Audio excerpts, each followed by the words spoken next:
Dinajpur Barapukuria coal mining company লিমিটেডের আন্ডারে এখানে যারা অস্থায়ী শ্রমিক হিসেবে যারা কর্মরত রয়েছেন তারা আজকে এক দফার দাবিতে এখানে আন্দোলন করছেন। এই খনি এলাকার যে প্রধান ফটক সেখানে তারা অবস্থান নিয়ে তাদের যে এক দফা সেটা স্থায়ীকরণের দাবি জানিয়েছেন। এখানে শ্রমিক রয়েছে প্রায় 276 জন। তারা দীর্ঘ 16 বছর ধরে তারা এই আন্দোলন করে আসছেন। বিশেষ করে তারা যেটা বলছেন যে স্থায়ীকরণের দাবিতে কোল মাইনিং কোম্পানির এখানে যারা কর্তৃপক্ষ তাদের সঙ্গে তারা 4 বার তারা বসেছেন। তারা কথা দিয়ে তারা প্রতিশ্রুতি দিয়ে তারা কথা রাখেননি। আজকে আমরা দেখছি যে এখানে এই প্রধান ফটকের সামনে তারা অবস্থান নিয়ে তাদের যে দাবি দেওয়া সে নিয়ে তারা এখানে একটা সংবাদ সম্মেলন করেছেন। আমরা 16-17 বছর 18 বছর থেকে আন্দোলন করতেছি।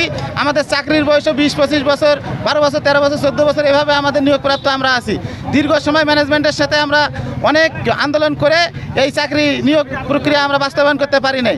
আগামী 10 কর্মদিবসের মধ্যে কর্তৃপক্ষ যদি আমাদের স্থায়ী চাকরির দৃশ্যমান কোনো পদক্ষেপ গ্রহণ না করে তাহলে আমরা কঠোর থেকে কঠোর কর্মসূচি দেব।